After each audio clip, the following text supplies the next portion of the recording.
Welcome back to Public Affairs on Peach. I'm Megan Packer. Our topic this morning is holiday stress. I'm here with financial advisor Manka Kaur. Thanks again for being here. Very important topic. Absolutely. Let's talk about donating to charities. That's something that's very important to many people this time of year. What do you need to keep in mind if you're going to donate?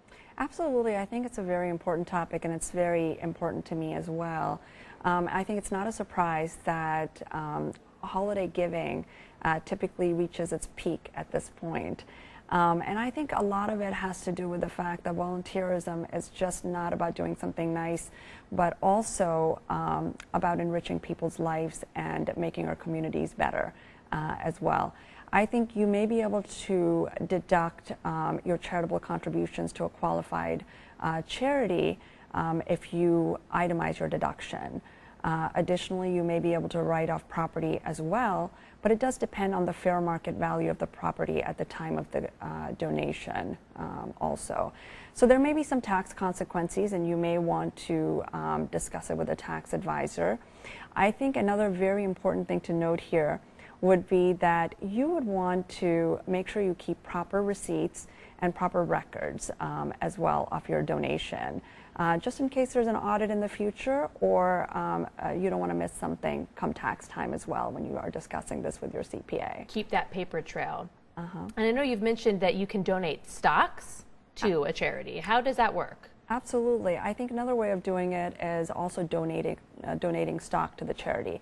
And I think this is especially effective if the stock has large capital gain as well. So you can actually outright give stock to charity, and the actual act of giving this not only negates the tax consequences of the long-term capital gain, but you're able to write off the full fair market value of the stock at the time the gift is given as well. So I think that's another great strategy that you can utilize at year end as well. But I would put a note in there, don't wait till the very last minute to do it, because it may take a little bit of time, so you may want to plan ahead. Okay, good tip there. And it goes without saying, but of course do your homework before you donate to a charity. Make sure it's a legitimate organization. Okay. Well, we are in December, so what other year-end strategies should people keep in mind for the end of the year? Well, one that I really like to talk about is avoiding bracket creep. And I think here, if you are an individual or a small business owner that can manage their income or has some control over their income, you may want to take a look at your income to see if potentially your income this year could move into the next tax bracket. If that is the case, you may want to take a look at moving some income to 2017 if you're getting close to a threshold, and taking a little less income in 2016. I think this is a great strategy if you have some control over your income as well. Additionally, I think boosting your retirement savings is never a bad idea. I think take a look at your workplace retirement plan and see how you can reduce your taxable income there. You've got a limit of $18,000 under the age of 50, and you can potentially contribute up to $24,000 if you're over the age of 50 as well. Suppose there's not a workplace retirement plan available to you. Another way to reduce your taxable income and make a tax-deductible contribution is to an individual retirement account, also known as an IRA. And under the age of 50, you can actually tax deduct $5,500, and over the age of 50, $6,500. What would you say to people that are not maximizing, say, their 401k at work? Okay. Well, I think that, a lot of that, of course, boils down to your personal income and your budget as well.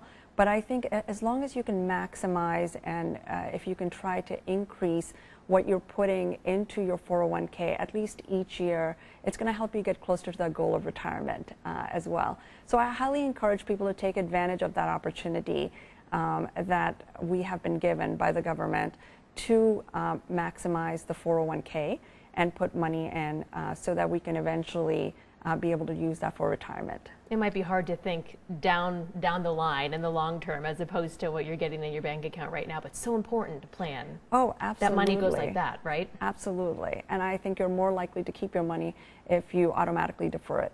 Okay. Well, thank you so much, Manka Kaur, for coming in. Some really important tips. It's easy to get caught up in everything over the holidays, but I think these can help us mellow out and reduce that financial stress. Absolutely, and thank you for having me. Of course, our pleasure. Thank you so much for coming in. And thank you for joining us for this edition of Public Affairs on Peach. We'd love for you to join us on the conversation. You can log on to our Facebook page. If you have a topic you'd like to see us cover, send us an email to publicaffairs@cbs46.com. And don't forget to like Public Affairs on Peach on Facebook. That's where we would like to hear from your feedback.